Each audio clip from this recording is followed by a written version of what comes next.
할렐루야. 여러분 한 주간 잘 지내셨나요? 예, 오늘부터 우리는 데살로니가 후서를 살펴보려고 합니다.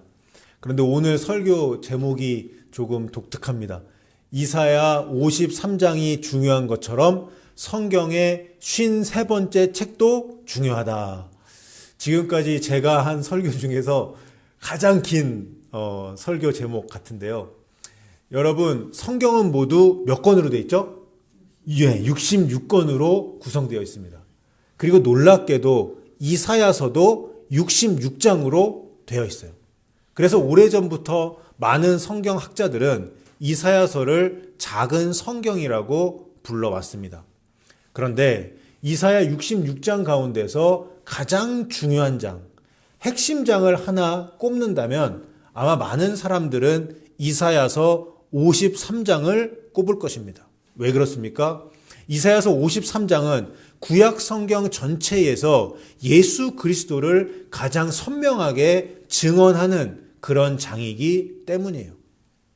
그런데 이사야 53장은 언제 기록되었을까요? 전통적으로는 남유다 시대의 선지자였던 이사야가 기록한 것으로 보아왔습니다.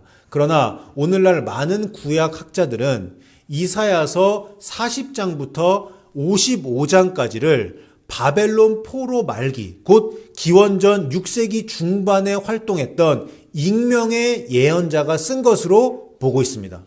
남유다의 그 유명한 선지자, 여러분들 다 잘 아시는 그 이사야 선지자의 그 전통을 이어받아서 후대의 어떤 예언자가 선포한 말씀이라고 분석한 것이죠. 그래서 학계에서는 이사야 40장 이후부터 50장까지를 제2 이사야, 두 번째 이사야라고 부릅니다. 저 역시 그러한 견해를 존중하며 받아들이고 있습니다. 그렇다면 이사야서 53장은 예수님께서 태어나시기 전 500년에서 600년 전에 이스라엘 백성들이 포로 생활하고 있었던 그때 선포된 말씀이에요.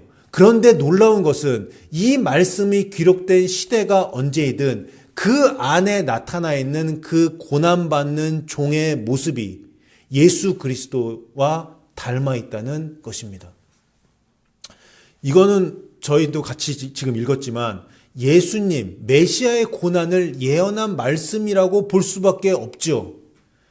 다음 구절들에서 우리는 예수님의 모습을 볼 수 있습니다. 이사야서 53장 3절에 그는 멸시를 받아 사람들에게 버림받았으며, 그리고 5절 말씀, 그가 찔림은 우리의 허물 때문이요 그가 상함은 우리의 죄악 때문이라. 또 7절에서 그가 곤욕을 당하여 괴로울 때에도 그의 입을 열지 아니하였으며. 이러한 53장의 말씀을 읽다 보면 우리는 자연스럽게 이 예수 그리스도의 십자가를 떠올리게 됩니다. 그리고 십자가에 달리신 예수님을 떠올리게 되죠. 그래서 교회는 오랜 세월 동안 이사야서 53장을 구약의 복음서라고 불러왔습니다. 그래서 예수 믿지 않는 유대인들은 이사야서 53장을 읽으면서 매우 어려운 문제를 만나게 됩니다. 왜냐하면 이사야서 53장이 너무도 선명하게 예수 그리스도가 메시아, 고난받는 종을 가리키고 있기 때문이에요. 예수님을 하나님의 아들로 인정하지 않는 이 유대인들은 이 고난받는 종을 이스라엘 민족으로 해석합니다. 그런데 우리는, 예수 믿는 우리들은 이 말씀을 읽을 때 십자가에 달리신 예수님을 자연스럽게 떠올리죠. 저는 신학대학원에서 신학을 공부할 때부터 이사야 53장의 중요성을 이미 잘 알고 있었습니다. 예수 그리스도에 대한 예언이 담겨 있기 때문이니까요. 그런데 제가 미국 산호세에서 부목사로 사역을 하고 있었던 어느 날 성령님의 음성을 들었습니다. 귀로 들리는 그런 음성은 아니었고 생각으로 주신 그런 메시지였는데요. 제 경험상 성령님의 음성은 새벽에 많이 들려오는 것 같습니다. 언제냐? 막 잠에서 깨어났을 때, 그때요. 2020년 7월 17일이었습니다. 새벽 3시에 제가 눈이 떠졌는데 눈을 뜨자마자 성령님께서 제게 생각으로 이런 말씀을 하셨습니다. 이사야 53장이 중요한 것처럼 성경의 53번째 책도 중요하다. 저는 이사야서 53장이 이사야 66장 가운데 가장 중요한 장임을 이미 알고 있었어요. 그런데 성경 66권 중에서 53번째, 53번째 책이 무엇인지는 몰랐습니다. 그래서 바로 잠자리에서 일어나서 책상으로 가서 성경 맨 앞 표지를 펼쳤습니다. 구약은 몇 권으로 되어 있죠? 39권으로 되어 있죠. 그래서 마태복음이 40번, 마가복음이 41번 이렇게 번호를 매기면서 책의 순서를 확인하기 시작했습니다. 그리고 성경의 53번째 책이 무엇인지 알게 되었습니다. 그 책은 바로 데살로니가 후서였습니다. 저는 그 자리에서 바로 3장으로 되어 있는 이 짧은 편지 데살로니가 후서를 단번에 끝까지 읽었습니다. 저는 성경의 53번째 책 데살로니가 후서를 읽으면서 놀라운 사실을 발견했어요. 이사야 53장이 고난받는 종 예수 그리스도에 대한 말씀이라면 성경의 53번째 책인 데살로니가 후서는 마지막 때 고난받는 성도들을 향한 말씀이라는 사실이었어요. 이사야 53장에는 예수님께서 고난을 받으시고 인내하시며 마침내 영광을 받으십니다. 그리고 데살로니가 후서에는 고난과 박해 가운데 있는 데살로니가 교회의 성도들이 믿음으로 인내하며 주님의 재림을 기다리는 그 모습이 나타나 있더라고요. 그날 저는 데살로니가 후서를 읽으면서 그 새벽에 하나님께서 마지막 때를 향한 메시지를 이 책에 담아 놓았구나라는 사실을 깨닫게 되었습니다. 특별히 데살로니가 후서는 평안했을 때 기록된 편지가 아니었습니다. 평안한 상황 가운데 보내진 편지가 아니에요. 환난 가운데 있는 교회에게 보내진 편지였어요. 그들은 박해를 받고 있었고 휴거와 재림에 대한 혼란이 있었고 적그리스도에 대한 말씀들도 있었습니다. 그러나 바울은 그들에게 두려워하지 말라라고 말합니다. 끝까지 인내해라. 그렇게 말씀하였습니다. 주님께서 반드시 다시 오신다. 이걸 통해 용기를 불어넣어 주었습니다. 저는 그날 새벽 데살로니가 후서를 읽으면서 이 책은 저의 사명과 관련된 책임도 확신하게 되었습니다. 특히 데살로니가 후서 2장에 나오는 휴거와 적그리스도라는 화두는 제 목회 인생에 있어서 가장 중요한 2가지 주제가 되었습니다. 자, 그럼 이제 오늘 본문으로 들어가겠습니다. 데살로니가 후서 1장인데요. 먼저 바울은 환난 중에 인내하는 믿음에 대해서 말씀합니다. 1장 4절을 보시겠습니다. 그러므로 너희가 데살로니가 교회 성도들이 견디고 있는 모든 박해와 환난 중에서 너희 인내와 믿음으로 말미암아 하나님의 여러 교회에서 우리가 친히 자랑하노라. 여기서 우리는 바울과 실라와 디모데죠. 우리는 보통 어려움이 오면 하나님께서 나를 버리신 거 아닌가? 이런 생각할 때가 있죠. 그러나 바울은 정반대로 말합니다. 박해와 환난 가운데에서도 믿음을 지키고 있는 것이야말로 칭찬받을 일이다 라고 말합니다. 오히려 바울은 데살로니가 성도들을 여러 교회 앞에서 자랑을 해요. 여러분, 모든 것이 잘 될 때 하나님을 믿는 것 이거 쉽습니다. 그러나 고난 가운데서도 하나님을 믿으며 하나님을 신뢰하는 것 이거 쉽지 않아요. 그래서 하나님께서는 그런 믿음을 귀하게 여기십니다. 고통 가운데 고난 가운데 믿는 이 믿음을요. 이사야 53장의 예수님도 마찬가지였습니다. 예수님은 멸시를 받으셨고 버림받으셨으며 고난을 당하셨습니다. 그러나 끝까지 순종하셨어요. 끝까지 인내하셨어요. 그래서 예수님의 고난은요, 실패가 아니에요. 바로 승리의 과정입니다. 마찬가지로 우리도 환난과 박해를 당할 수 있습니다. 이해할 수 없는 어려움을 만날 수 있어요. 그러나 그것이 하나님께 버림받았다라는 뜻은 아니에요. 물론 자신의 죄 때문에 죄에 대한 심판으로 어떤 어려움을 당할 수도 있겠죠. 그런데 제가 지금 말씀드리는 것은 그런 게 아닙니다. 하나님의 말씀대로 우리가 믿음 생활 잘하면서 살고 있는데 그때 찾아오는 환난과 어려움이에요. 이런 환난과 어려움은 바로 하나님 나라를 위해 부름받은 자들이 겪게 되는 그런 당연한 과정입니다. 그래서 예수님께서도 팔복, 천국의 계단의 마지막 단계에서 이렇게 말씀하셨습니다. 마태복음 5장 10절 말씀. 의를 위하여 박해를 받은 자는 복이 있나니 천국이 그들의 것임이라. 아멘. 여러분 믿습니까? 오늘 본문을 이어서 보시면 바울은 데살로니가 후서 1장 5절에서 이렇게 말씀하십니다. 이는 하나님의 공의로운 심판의 표요 너희로 하여금 하나님의 나라에 합당한 자로 여김을 받게 하려 함이니 그 나라를 위하여 너희가 또한 고난을 받느니라. 아멘. 하나님 나라를 위한 고난. 야, 이거 저는 너무 멋진 말씀이라고 생각해요. 하나님 나라를 위한 고난. 좀 전에 팔복에서는 예수님이 말씀하신 의를 위해 박해받는 것, 이거랑 똑같은 거죠. 여러분, 이것보다 더 값진 것이 어디 있을까요?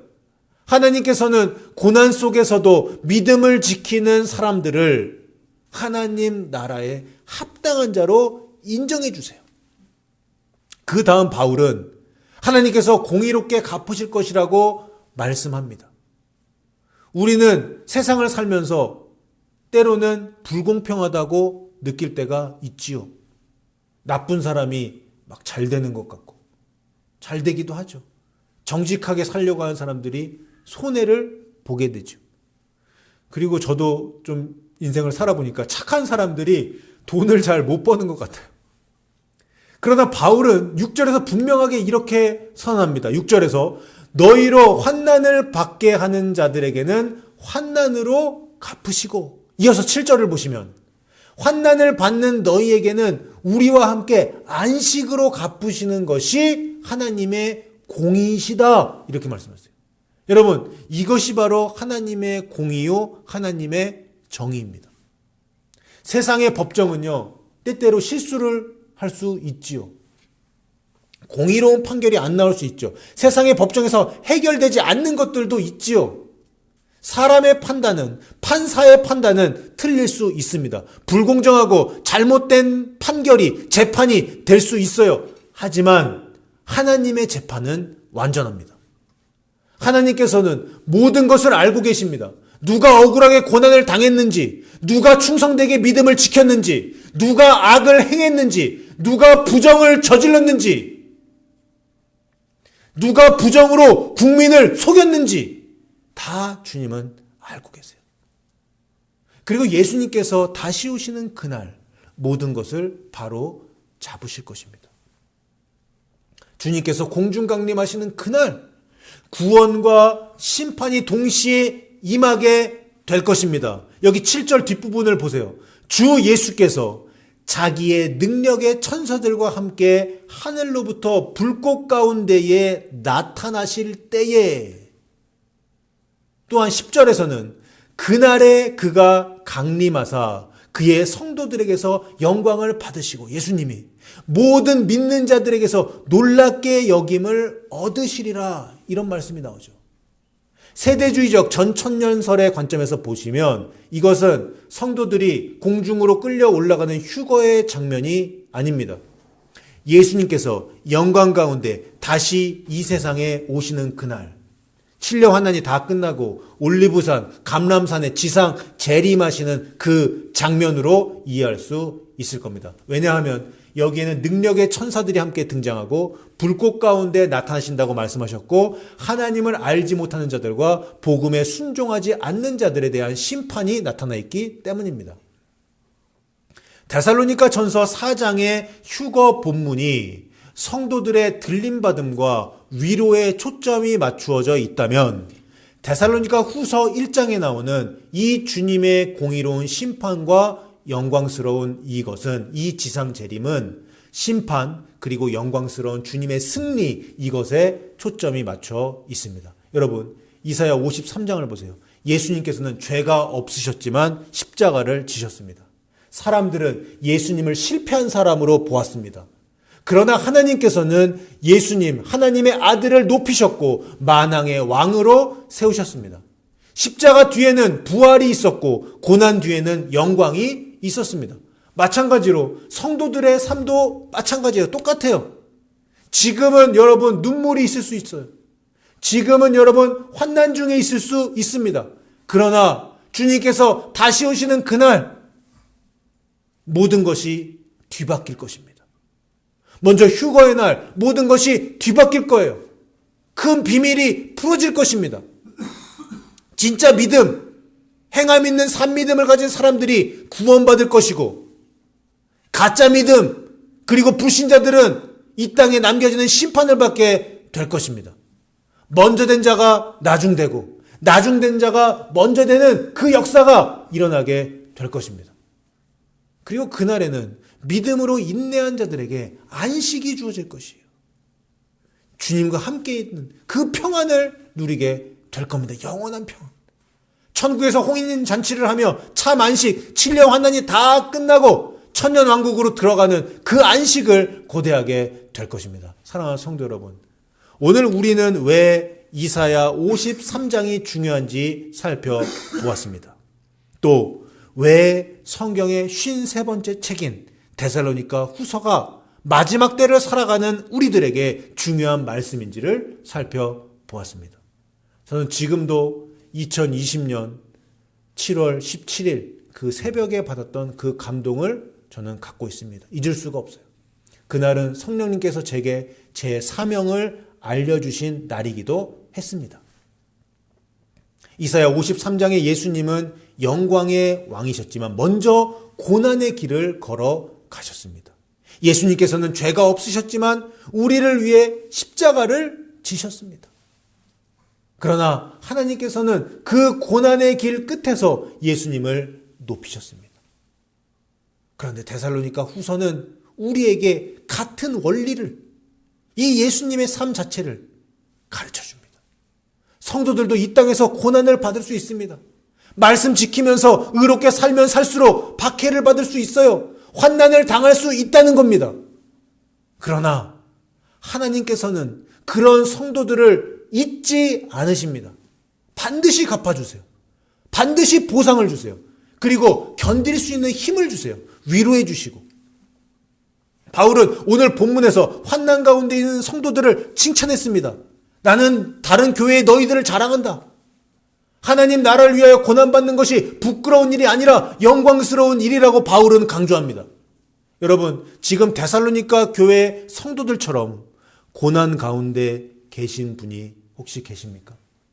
환난 가운데 계십니까? 성경에 나오는 환난, 고난과 관련된 귀한 말씀들을 여러분들에게 소개해드리고 오늘 설교를 마치고자 합니다. 먼저 시편 119편 71절입니다. 우리 다 함께 읽어보겠습니다. 시작. 고난 당한 것이 내게 유익이라 이로 말미암아 내가 주의 율례들을 배우게 되었나이다. 아멘. 고난을 당했는데 그것이 나에게 좋은 거래요. It was good for me. 유익이래요. 왜 그렇습니까? 환난과 고통과 고난을 겪으면서 하나님의 말씀을 배우게 되었기 때문입니다. 여러분, 고난은 벌이 아니라 심판이 아니라 하나님의 말씀을 배우는 학교가 될 수 있다는 거예요. 다음으로 로마서 5장 3절과 4절을 제가 한번 읽어보겠습니다.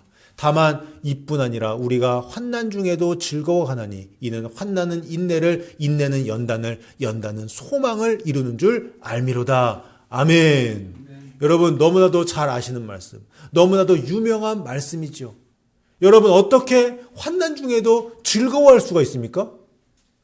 어떻게 즐거워해요? 환난을 당했는데? 환난은 인내를 낳고, 인내는 연단을 낳고, 연단은 소망을 낳다는 것을 알기 때문이에요. 이것이 바울이 말하는 영적 성장의 공식입니다. 영적 성장은 환난에서 출발합니다. 우리는 그리스도의 장성한 분량에 이르는 그날을 상상하며 환난 가운데서도 감사하며 즐거워할 수 있어야 하겠습니다. 마지막으로 빌립보서 1장 29절을 우리 한 목소리로 읽어보겠습니다. 시작. 그리스도를 위하여 너희에게 은혜를 주신 것은 다만 그를 믿을 뿐 아니라 또한 그를 위하여 고난도 받게 하려 하심이라. 아멘. 여러분, 굉장히 충격적인 그런 말씀이에요. 하나님으로부터 여러분 은혜 많이 받으셨죠? 저는 요즘 은혜 받은 것이 너무 커서 하나님께서 제게 은혜를 너무 많이 베풀어 주셔서 선물을 너무 많이 받아서 이거 어떻게 갚아야 하나 이거 생각하는데, 여러분 바울은요 믿음도 은혜고 좋은 것을 받은 것도 은혜고, 그리고 여기 나와 있는 대로 고난을 받은 것, 환난을 당한 것, 자기에게 안 좋은 일이 생긴 것, 이것도 은혜라고 말합니다. 왜요? 그리스도를 위해서 고난을 받은 것이니까, 예수님의 고난에 동참한 것이니까 그것이 좋은 것이래요. 은혜래요. 선물이래요. 여러분 이 구절을 붙잡고 한번 묵상해 보시기 바랍니다. 고난도 은혜입니다. 고난도 하나님의 선물이에요. 사랑하는 성도 여러분, 오늘 데살로니가 후서 1장을 통해서 하나님께서 우리에게 해주시는 말씀은, 메시지는 분명합니다. 환난 중에도 믿음을 지켜라. 하나님은 반드시 공의롭게 너에게 갚으신다. 그리고 그 부르심에 합당하게 살아라. 이것이 마지막 때를 살아가는 성도들의 자세입니다. 예수님께서 십자가를 끝까지 지셨듯이 우리도 맡겨진 사명을 끝까지 감당해야 합니다. 예수님께서 인내하셨듯이 우리도 인내해야 합니다. 이사야 53장과 데살로니가 후서가 말하는 대로 예수님께서 고난을 통해 영광에 들어가셨듯이 주님의 고난에 동참하셔서 주님께서 다시 오시는 그날 잘하였도다 착하고 충성된 종아라고 칭찬받고 영광에 들어가시는 저 여러분 다 되시기를 주님의 이름으로 축원합니다.